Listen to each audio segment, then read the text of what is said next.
Welcome back. We're now on lesson number 3. Still on topic 1.1, the purpose and nature of businesses. Now, in the previous lesson, we finished off with some quick questions. Before we go on to looking at the answers for those questions, let's do a quick keywords test. In your blue books or whatever notebooks you may have, write down numbers 1 to 6 and define the following terms. Number 1, entrepreneur. Number 2, entrepreneurship. Number 3, social enterprise. Number 4, resources. Number 5, enterprise. And number 6, interest. Pause the video here, give yourself 5 minutes, give it a go, and I'll see you in a few minutes. Right, hopefully you have given yourself 5 minutes, you've given the definitions for each of these words, and you're now ready to check how many of these words you've actually got correct. So here they are. So I'm just going to go down each one at a time. I'm not going to spend too much time explaining too much of what they actually mean. Some of these you should be pretty familiar with, and so therefore we should be able to go through this pretty quickly. So number 1, entrepreneur. One of the first things you looked at right at the beginning of this course, someone who is willing to take risks, involved in starting a new business. So to be an entrepreneur, it's not enough to be in a business. It's the person, what makes a businessman or woman different to an entrepreneur? Well, the entrepreneur takes risks. That's the key thing. It could be a new venture, new invention, new product, new industry, whatever it might be, new strategy. It's something different. Number 2, entrepreneurship refers to the ability to be an entrepreneur, to take risks, to develop a business idea. Number 3, social enterprise, a business that is set up to help society rather than just to make a profit. Now, in most cases, for a social enterprise, they need to make money or profit to sustain those activities, to actually go and make those differences that they're planning or hoping to make. But they're not in it just for profit. It's about making a difference of some sort. Number 4, resources. These are the inputs that businesses use to provide their goods and services. It's what they have first to create their products or to give the service that they plan to give. So what do they use to create those products and services? Number 5, enterprise. Another word used for business. It also refers to the skills of the people involved in the business to identify business opportunities and bring together resources to meet these opportunities. And lastly, number 6, interest. The money paid by the banks as a reward to attract people to save with them. It can also be the interest that you pay, which is what you give to the banks for taking out money. So that reward can go either way. Okay, so it's the additional payment that's either given to you as a customer by the bank because they're holding onto your money, which means you're saving, or the reward that you give them for taking their money, which could be, you typically speaking, a loan, or it could be money from a credit card, mortgage payments. So either way, it's that difference, that extra that is given or you give as a result of holding, saving, and or giving, taking money. Okay, hopefully you've got most of these correct. Well done if you have. Check every single word. Give yourself a tick for anyone that you got correct. And of course, correct the ones that you didn't get right with the correct definition after each word. It's important that you get these terms down. It's very much, your success very much depends on you understanding these key terms and phrases. It's very difficult to go further and get the high top end marks without knowing what these words actually mean. So let's move on.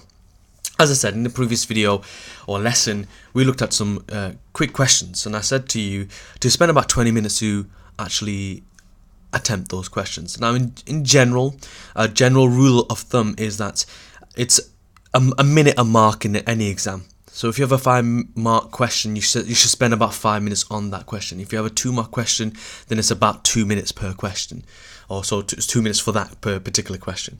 So let's look at the questions from the previous videos, and then we'll just go through each one with the answers straight after it. So question number 1 asked you to state 2 possible sources of new ideas for a business. 2 marks to explain where you could get these ideas from. Well, number 1, And by the way, these are not an exhaustive list of answers. These are just some of the key or most obvious answers for these questions. So number 1, an interest or a hobby that provides an idea for products that can be sold. Now, a lot of the times you might hear of an entrepreneur and it's linked to something they were interested in. A lot of the times people who become photographers, for example, wedding photographers or some kind of fashion designer, it's because they started off with an interest in that field. They had a genuine passion for it and then they excelled at it. So it could be because of that, hobby, interest, or even an idea. An invention that a person or group makes, which is what I was leading to just then. Think of Dyson. Dyson thought of an idea, an invention to solve what he saw as a problem back then for vacuum cleaners. Now, I don't want to go too much into the story right now because we're going to have less sessions later on describing this story. But the point is that sometimes people go into a business because they come up with an idea, an invention, or a problem that they think they've got a solution for. Number 3, a group of people who get together to think of new ideas. Okay, so any 2 of these, I know there's 3 there, but any 2 of these will be enough to get you 2 marks. So you have to give 2. And because the question is asking, the command word I've highlighted there in red is for you to state it. You don't need to explain it. You don't need to go and elaborate or analyze. It is just literally naming 2 sources. Let's move on to question number 2. What is meant by an entrepreneur? Now, fittingly, we had a quick keywords test just a few minutes ago, and one of these words was in that list. So it should be pretty easy for you to answer. 2 marks. What is meant by an entrepreneur? So you have to explain it. An entrepreneur is someone who is willing to take risks involved in starting a new business. So taking risks, that's 1 mark. In starting a new business or business venture, that's the 2nd mark. Number 3. Explain 1 reason why someone might start their own business. So why might someone just think out of the blue? It could be because, think of the situation. Sometimes I find it easier, some of my students will agree as well, that it's sometimes easier to think by putting yourself into the person's shoes. So you might already be working for someone else, or maybe perhaps you've just come out of college or university and either you're at a dilemma. You're thinking, right, I need to make some money now. What do? Do I work? Most people start to get a part-time job or a full-time job. It's very rare that some people, most people go into creating their own businesses. There's a number of reasons why you need capital, for example. So, regardless of what stage in their life they may be, why did they do it? So, here are 2 examples. Number 1, some people do not like taking orders from others and want to have more control over their working lives, such as working when they want to do so. One way to do this is to become their own boss by starting a business. So you got full explanation, because this is explain 1 reason why. Okay, so you can pick any one of these 2. You don't need to copy both of these out. And you got something very similar to this, it's fine. But notice that it's a paragraph. Yeah, we're looking at 2 or 3 sentences here, even if it's 3 marks.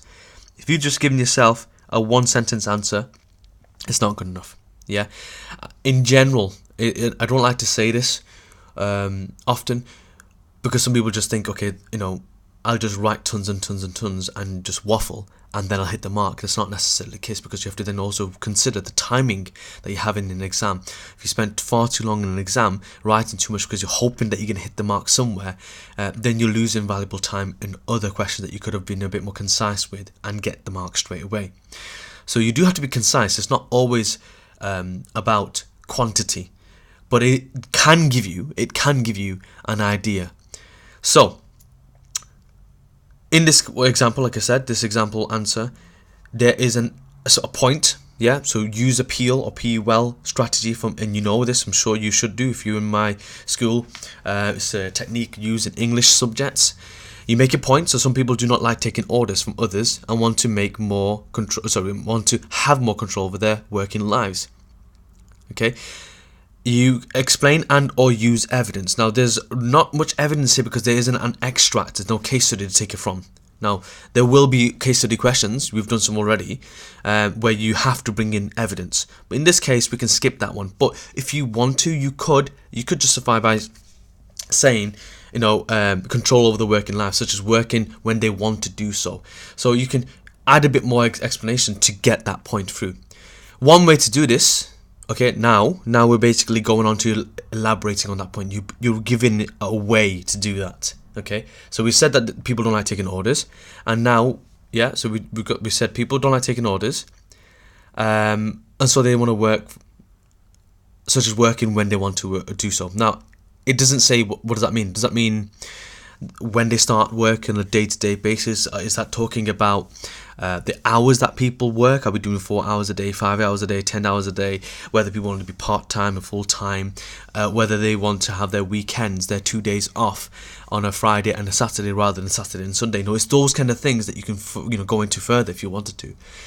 But then the final mark came from the fact that this last bit here, one way to do this is to become their own boss by starting a business. So that takes it back to the point of the question: why might they want to start the business? So it takes it right back and says, okay, by doing so, they can choose when they want to work. Let's look at number 2, the example number 2. Some people have great interest in a hobby and want to spend more time on it. One way to do this is to use it to develop a business. For example, a person who may be interested in carpentry and enjoy making furniture from wood. This might be the basis for a business making furniture to order for local customers.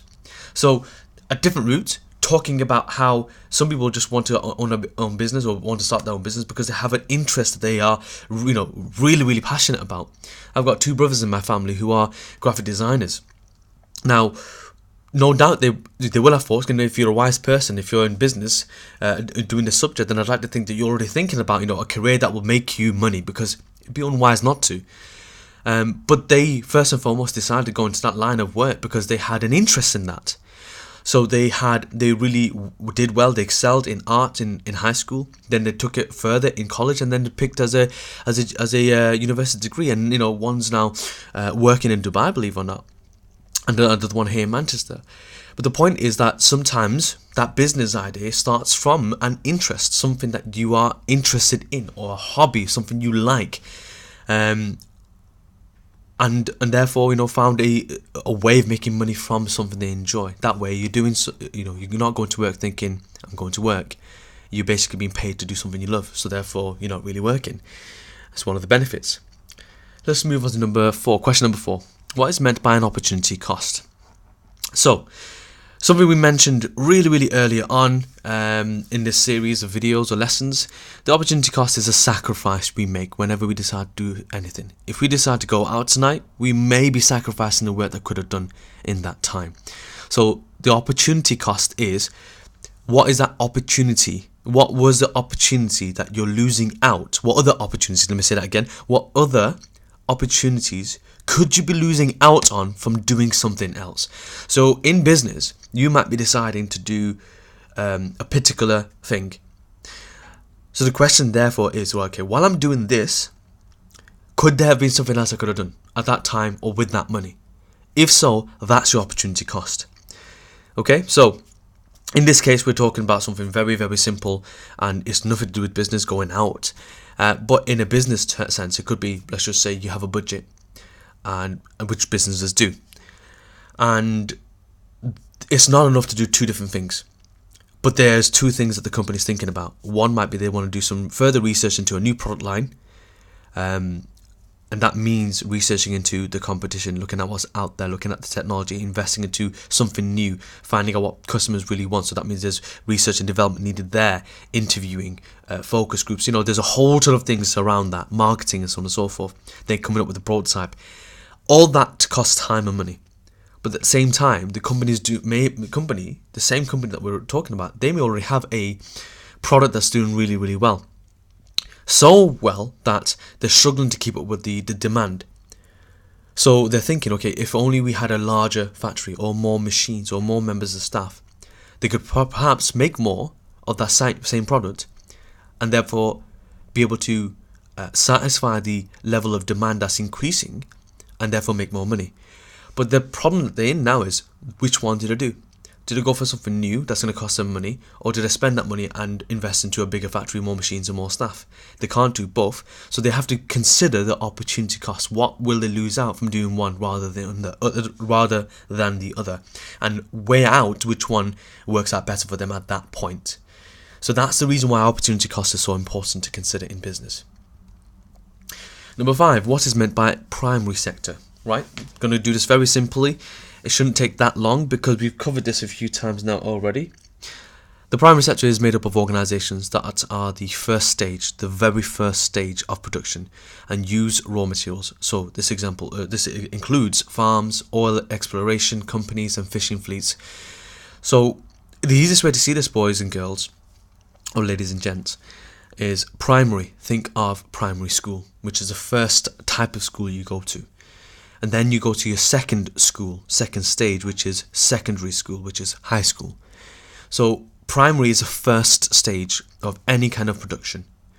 So you have to ask yourself, right, the phone that you have in your pockets right now or in your hands, depending on where you're listening and watching this lesson on, it's made up of glass, plastic, metals, circuitry, rubber, maybe other items that might be in there. I know that some phones are made of ceramic, believe it or not, if you're blessed enough to have that much money. Gold, silver, steel. Anyway, the list goes on. Now that phone that you're holding, that you have in your possession, wasn't just created from nothing.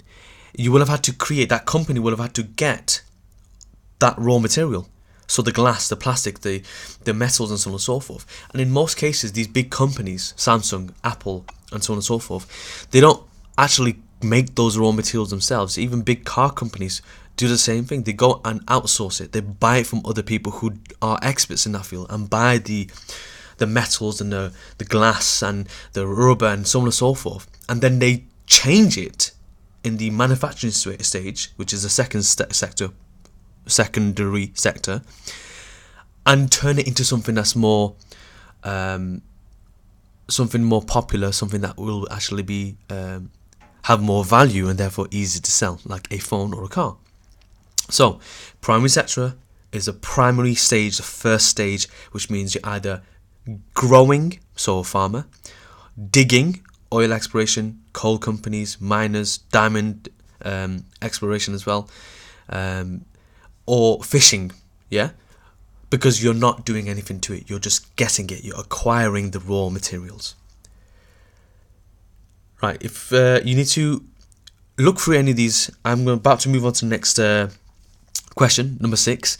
If you're still if you're behind and you haven't gotten all these questions down yet, what I would suggest is that you pause the video, as always, and check for each one of these. Give yourself a mark for each one.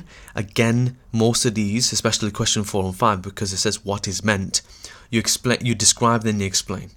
You can see there's some examples in most of these. So question 5, there's an example: farms, oil exploration companies, fleets, fishing fleets. So there's an explanation and there's an example. That one step further to get the second mark. Give yourself a tick for each one, and let's move on to the next question. So question number 6. Now this one's an easy one. State 2 possible characteristics of an entrepreneur. Something we did really, really early on as well. So you just literally give 2. And in this case, because it says state the command word here in red, you don't need to explain. So you can simply just put 2 words and put a comma in between 2. So I've got 3 down there, 3 in front of you right now. You could pick any 2, but there are 2 others as well. So innovative, organised, hardworking. Any 2 of those will give you 2 marks. Question number 7. State 2 examples of businesses in the tertiary sector. Now we just discussed a few seconds ago about primary and really briefly talked about secondary. So primary is the first stage, as we mentioned. Secondary is the second stage. Therefore tertiary, the T itself should be a very big clue, is the third stage. And this is basically all about services. So something's been dug up and then turned into something, so primary then secondary, and then it's sold. And sometimes there's no product involved at all. Sometimes it's just a service. So a bank, for example, there's no actual physical items there. I mean, yes, they use pens and there are tables and furniture and things like that. But as a customer, you go in there and you're not buying a furniture. You're not going in there and buying a checkbook. That's part of the service. So what you get, is the service. It's what they're doing for you. They're holding your money. They're transferring your money. They're giving you interest or taking interest. A shop selling clothes, and that's an easy one to do because you have to think logically again. So if you think about Topman or Topshop as an example, the t-shirts that they sell, the cotton has to be grown somewhere and collected, and processed, that there is a primary sector. Then someone then takes that cotton and turns it into something valuable, i.e. the t-shirt, put some colour into it, put the labels on there, package it all up. Then it's sent to someone like Topman or Topshop, and then they are the ones who sell it. So that's another example there. A hospital was another good example. Again, because even though, yes, some of you, and please don't get confused here, yes, you go to the hospital, like your doctor's surgery, and they might give you medicine. You might be thinking, yeah, but I'm walking away with some paracetamols in my hand, some other type of medication, some kind of cream, maybe an injection, who knows? And yes, you might be right there. That's a physical product, yes. But not everyone is going for anything physical. In most cases, you go there and you're being treated, if it's a hospital especially. And it's more about the service. The service itself could include a product, but in most cases, people are being served, people are being taken care of, people are, there's a nurse or doctors or a whole team of people watching over those individuals, giving them what they need there and then. And the main aim of walking out of a hospital is for you to walk out healthier than you were when you walked in, or at least safer. Other examples you might think of is, for the fire service, police force, teachers. You go into school and you walk away with knowledge and education. Yes, you might say, but we can keep the books at the end. Yes, that's true, fine. But we didn't make the books. The school didn't make the books. So really, the books are just a byproduct. It's something that comes along with what you're hopefully going to take away, which is the knowledge. Moving on. Question 8. State 2 changes in technology that can affect a business. So I've got 2 examples here. First one, developments such as the use of artificial intelligence allowing, for instance, the production of voice-controlled software. Now this is a big one, especially right now. Artificial intelligence is changing so many different things. I'm going to use mobile phones as an example because I'm a geek anyway. I'm proud of saying that as well. Proud to be one. So I'm not ashamed in it whatsoever. But mobile phones, these big companies are always battling it out. They're fighting for your attention, fighting for your money. Yes, they want the reputation. Yes, they want to be known as the best in the industry. But at the end of the day, it's the cash. They want your money. And one of the things, they're constantly looking for new ways. Sometimes they're gimmicks, sometimes they're not. But new ways to stand out, new ways to grab your attention, new ways to justify, taking you away from your hard-earned cash. And currently, a lot of phones are using artificial intelligence, AI, in their camera technology. So cameras are basically, in these phones, are getting smarter. It can recognize what you're taking photos of and then change its tools or their features and their settings as a result. And the aim is to basically make it better in terms of not just the image quality, but easier for you to share, because social media is such a big thing nowadays as well. And not only that, but to also arrange things as well. It's like some of you may have Android phones or Samsung, for example. You may have noticed how it can arrange your photos for you automatically. You may have noticed that you go into images folder and you'll see that in your albums it can and has already arranged all your food images into one folder, or your people images into another folder, animals, places, and so on and so forth. And then it can actually break it up even further with face recognition software in the same phone. It can actually recognize certain people's faces and actually put those faces in their own individual folders. So AI has come a long way. Here in this answer is giving you voice control software as an example. Believe it or not, in old Android phones, Samsung phones, I'm a big advocate of Samsung. That's not to say I'm always going to be loyal to them. I believe in value for money, basically. So if they do ever suffer from the Apple syndrome of ripping customers off by giving them less and claiming to be more, then I'd walk away. Absolutely. Anyway, I digress.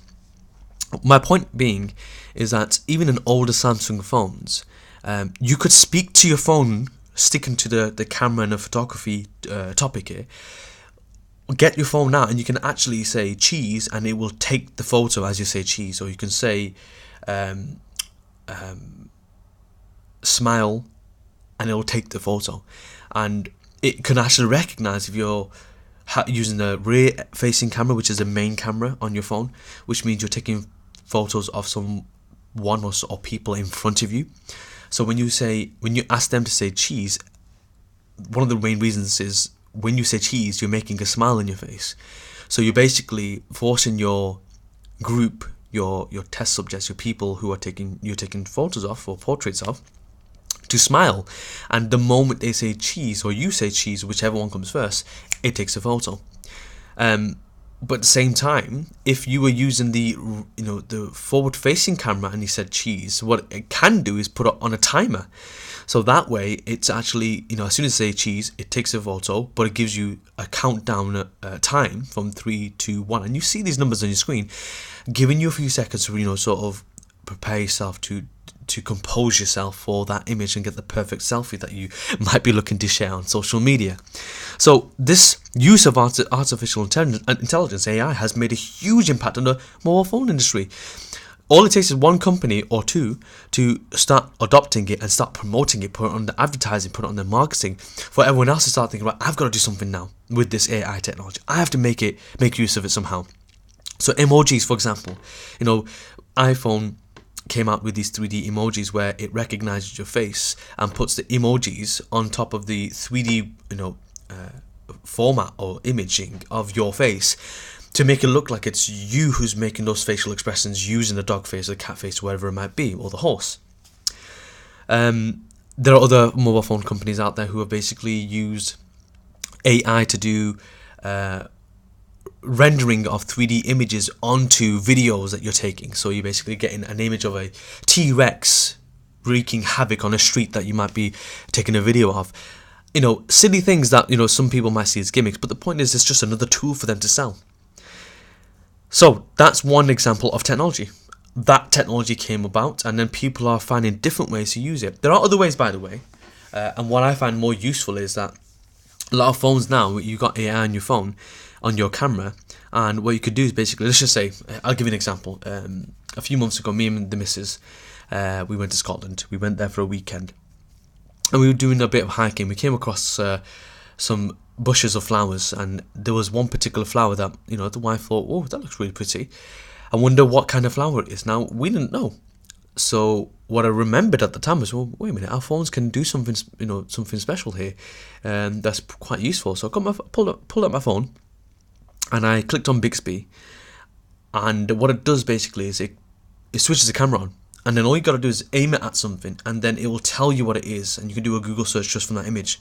So I took a photo of the flower, and then it went onto Google, and then it found a whole host of the same flower, and then gave us the name, the different breeds, different variations.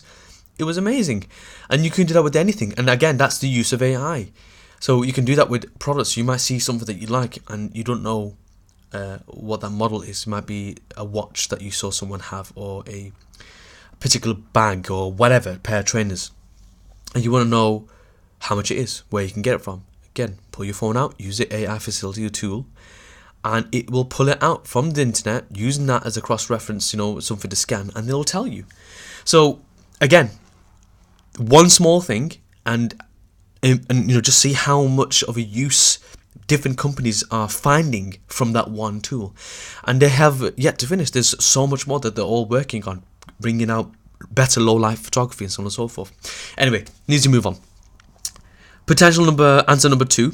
No, that was 1. Yes, so state 2 changes. That's 1 change. Let's look at the next one. New ways of producing products. For example, the use of 3D printers. New products themselves. For example, self-driving cars. So, new technology. We'd be thinking about products themselves, obviously. So, I think the easy one here is the self-driving cars, or electric hybrids, or electric cars. Basically new products. And you could say these are things that are changing the industry. Now, you don't need to explain it here. Fortunately, in this case, it's just a state 2 changes. But if you were in the exam and they asked you to explain it, then this is how you would do it. There's a massive trend and change in the car industry right now. And there's huge talks in this country alone, in the UK, that diesel cars and petrol cars may get banned or stopped in the future. So, a few years ago, Tesla, one of the first electric car companies to come up with these ideas, these cars that are fully electric powered cars that have other technological features such as self-driving capabilities and so on and so forth, just to justify the cost of the cars, because they're not cheap. When they first came out, people weren't taking it seriously, the competitors, that is. And the only other, competitor or rival that was doing something similar were people like Toyota, who were doing the hybrid cars. And even then, At the time, they had, when they first started it, they had the Prius model, which is arguably one of the ugliest cars in the world. So not everyone was taking it seriously, but now, years on, there are companies, big companies, who are actually going into the same industry, the same game now. Audi's got the first electric cars. Bigger companies like BMW and so on and so forth, they're all coming up with their own versions of electric hybrid vehicles. Again, because one company started doing it, and the world is changing as a result. And if the law does come in place in the UK, where petrol and diesel cars are no longer allowed on the roads, then it's companies like Tesla that are going to really, really, really shine and come out on top. Right, question 9. State 2 changes in the economic situation that can affect a business. So we've got 3 here. 1. A sudden increase in prices of raw materials affecting a firm's cost of production. So if the cost of potatoes go up, then Walker's costs will go up as well, because they make their crisps that they sell from potatoes from other farmers. That's just an example. Number 2, a change in the rate of increase of average incomes in an economy. So the point we're making here is, if most people, or if the average people in the country start to make more money, then they're going to spend more, aren't they? And if they're going to spend more, then there's going to be less products in the market, because more and more people can afford it. So therefore the demand will be higher, but the supply may not be. Yeah. Number 3, falling levels of unemployment, making it easier for people to find jobs. So basically, more people are working, and therefore less and less people aren't. Again, if people are working, they have more money. If they have more money, they have more to spend. If they're spending, they're going to buy more things. They're going to think less about the need to have luxury items, because they can have the luxury items. And question number 10, state 2 factors of production. State. So you've got land, labour, enterprise, capital. Any 2 of those will do. So you need land to make something. You can't just have a factory without the place for it to be on. As an example, labour is the people working for you. Enterprise is how enterprising you are. Do you have those skills and the ability to, and the willingness to go and take risks? And the capital, which is basically the money that you need to start off the company in the first place. Okay, going to move on now. I hope that was easy for you. If you managed to get all of these right, well done. Give yourself a tick for everyone you got right. Obviously, correct the ones you didn't. Use green pen just to make it easier on your eyes. If you are in my classes, what we tend to do all the time. Anyway, pause the video here if you need more time. Otherwise, we are now going to move on. Okay, we're going to finish off this session now looking at a case study test. Now, I'd use these in my lessons as an actual end of topic test. Now, this is more similar to how your exams will actually be. They give you a story, which is a case study. You're expected to read, make notes, highlight things if you want to, underline things, write things on the side, key terms that might come to mind straight away. Once you understand the situation or the scenario they want you to focus on, then you look at the questions and ask yourself, what can I take from that? This is why the PEAL or P-Well strategy is so useful. So let's read through this quickly before we go on to the actual questions. So, born in 1971, Elon Musk is known as a serial entrepreneur. He just keeps setting up businesses. He began at school selling a computer program that he had produced. He went on to set up technology businesses such as Zip2 and then X.com. In 1999, he established PayPal, a massive company, built this into a very successful business. When it was sold, he earned around $180 million at the age of 32. Something tells me it's worth more than that now. In 2002, Musk set up SpaceX, aimed at developing space travel to colonize Mars, believe it or not. In 2003, he established Tesla Motors, a producer of electric cars.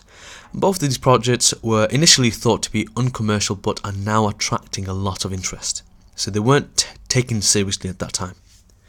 Tesla cars are becoming more familiar on the roads and winning many awards for their technology. Meanwhile, the US Space Agency is using SpaceX to carry space cargo. Musk keeps looking for new ideas. He is chairman of the solar energy developers Solar City and has published design studies of a solar power hyperloop transport system that will provide extremely fast travel.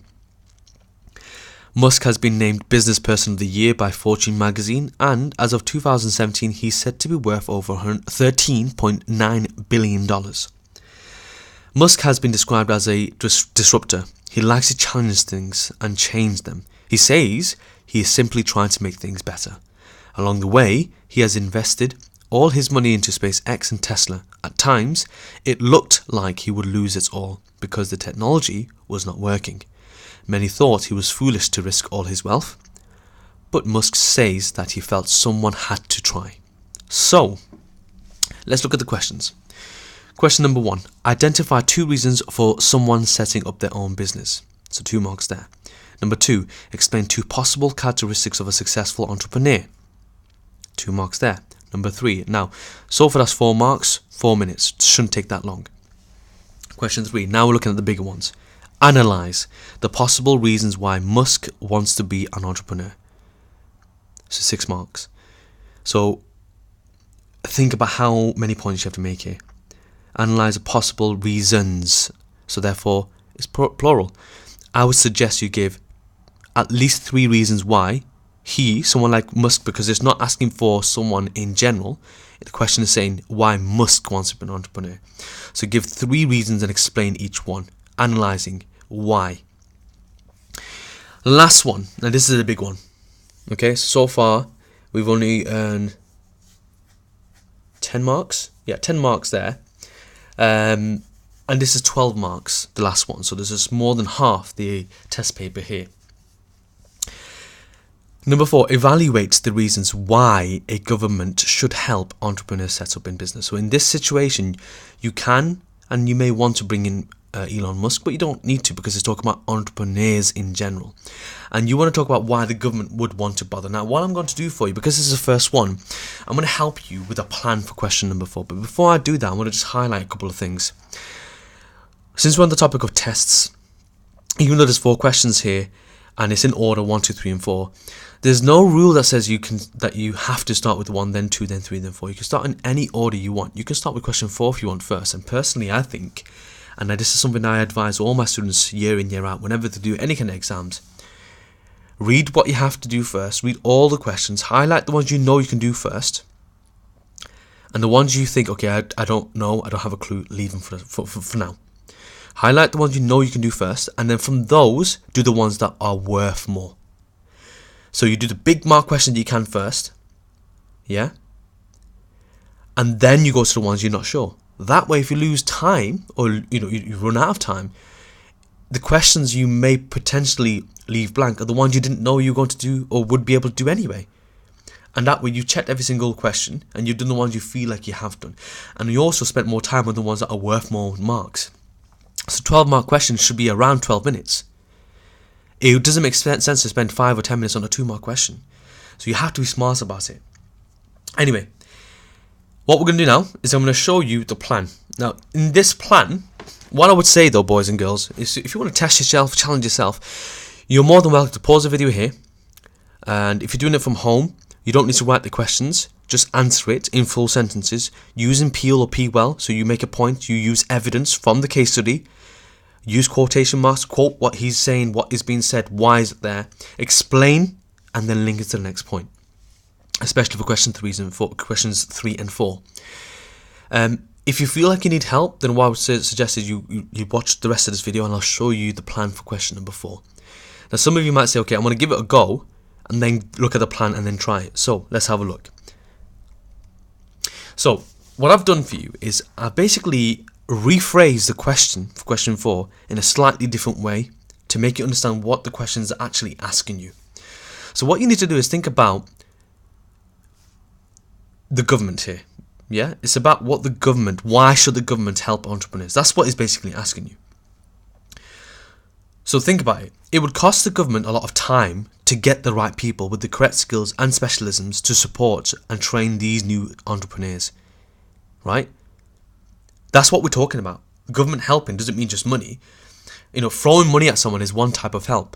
That's not the only type of help. The other types of support is actually finding people to go and help them. If you think about Dragon's Den, if you've never seen it before, more than often, it's not just about the money that those people are going for. They're looking for the dragons themselves. And in most cases, when 2 or 3 dragons are fighting it out to win that investment and win the person over, ultimately the person decides upon the skills and the background of the dragons themselves. They ask themselves which dragon is going to support me the most and help me the most and give me the right kind of support and push this business forward. So in this case, we're talking about the government helping, not just with money, but with skills and specialisms and people and teams and so on and so forth. Which means more money as well. So why should they? What's in it for the government? That's the question. So can you see how understanding the question, it's so important? The question is asking you, why should the government bother? What do they get out of it? So here's what I would suggest. Excuse me. The government saves money. Now I've put it in bullet points, very, very shorthand note form. But in your paper, you should always write these as paragraphs, full sentences. So this yellow box right now is 1 paragraph, 1 point explained. I'm going to show you a few of these. So government saves money. How? Well, if more people are working, that means employment levels go up and therefore unemployment levels go down. That also means, excuse me, speaking for a long time now, do apologise. No need to spend as much on welfare. Welfare is the benefit. So if people are working, that means that the same people who are working now, who may have been on job seekers allowance as an example, or the benefits, they don't need it anymore, or they might need less. This also means because they're not spending more money on benefits, that money that they're saving can go on to other services like NHS or schools. Okay, so you can see how much benefit there is. There's 3 points here about saving money. The next point, the government receives more money. Okay, how? Well, if the number of businesses go up because they're helping entrepreneurs start their businesses, one, those businesses, if they do well, they have to give corporation tax. 2, it encourages others to do the same thing. So other people want to become business entrepreneurs and have their own businesses as well. If they do well, they also have to give corporation tax. Small firms turn into big ones. So the ones who do really well can obviously eventually start to grow. The bigger they get, the more staff they have. And the more staff they have, the more people off the street, not on benefits, making more money. And all of this, the members of staff, the companies, all of them have to give corporation tax. So not only are they saving money from people, helping these people, but they also get money from the companies and the people, because when you work, you have to give income tax. So they're getting more money as well. So not only are they saving, but they're getting another source of income coming into their pockets. The next paragraph or point, promoted the development of other businesses. Think about the supply chain. The people who provide the raw materials. Yeah, so that should say promotes the development of other business, not promoted. Obviously typing too quickly there. Supply chain is the people involved. Think about it. Primary sector, then tertiary sector, secondary sector, then tertiary sector.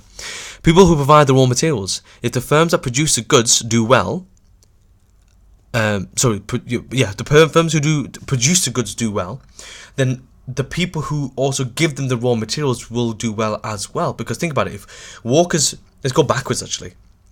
If someone like Tesco is doing really, really well, they're going to buy more from Walkers. Therefore, Walkers are doing well. If Walkers are doing well, that means they're making more, which means they're going to need more potatoes, which means they're going to go to the farmers who are the primary sector industry. And therefore, the farmers are doing well. Everyone in that supply chain is benefiting. And it's not just those people, it's the delivery companies, the people who deliver those potatoes, deliver those crisps, and deliver those packages of crisps all over the UK, or even the world. They obviously are going to be needed more because there's more things to sell. The marketing firms, because there's more things to advertise, there's more things to research. It's better for the economy. And the economy is very, very important for the government because it's them, it's linked to them. The economy, if the economy does well, the government looks good. If the economy is not doing well, the government looks bad. So the more people work, that means the more money they earn. Therefore, they're more likely to spend, which means that promotes more sales in other businesses. Think about it. The members of staff in one place will need to have lunch.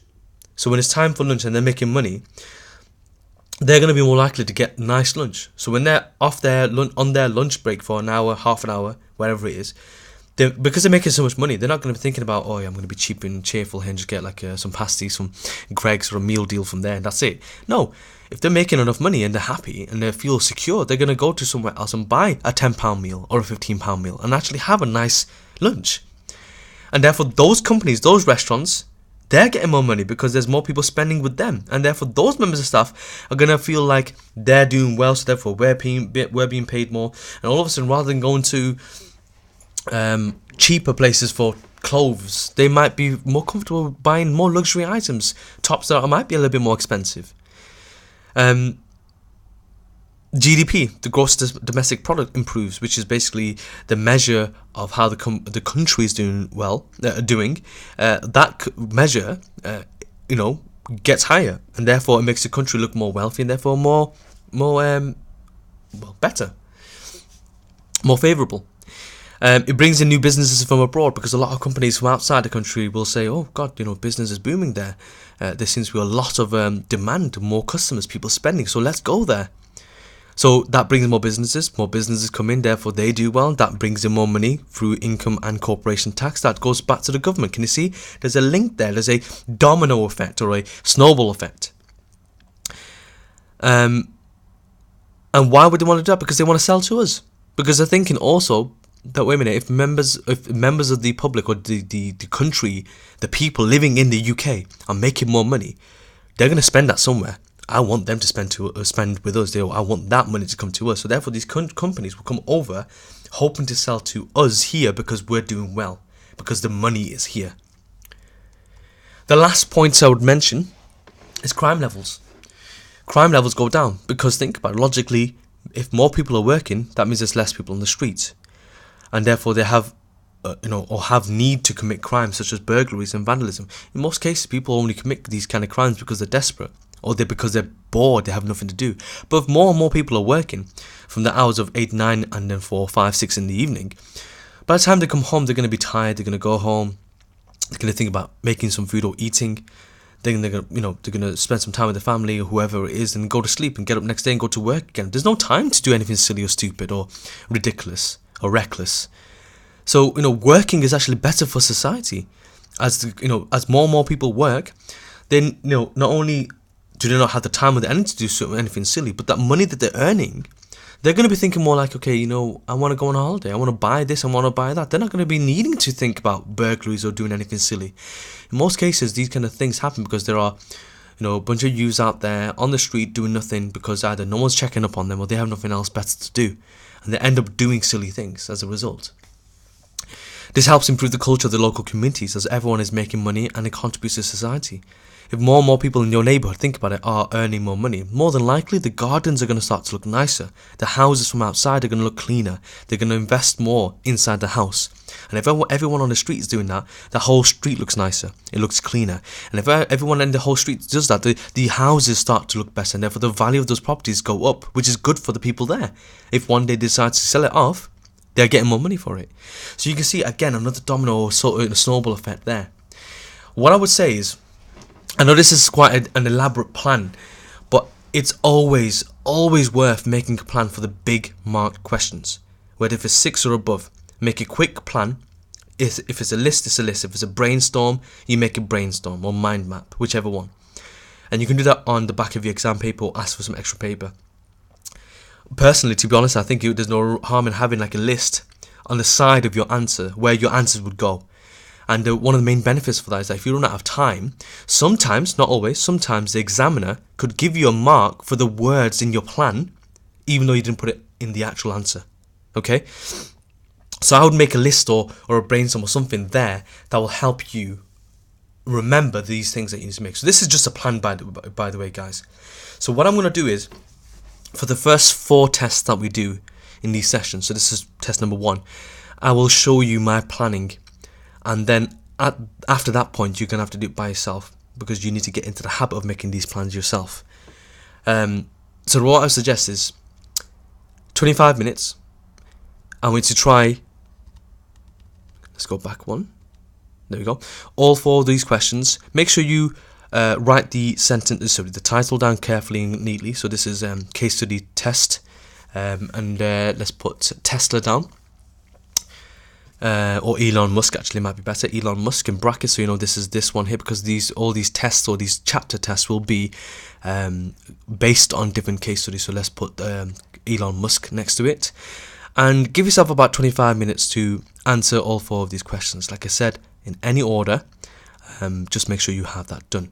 Now, if you are in my lessons, I'll give you a printout, a test paper with the actual questions and the space for you to write in there. And hopefully in the next session or next lesson, we'll go through each answer and compare the answers. Good luck.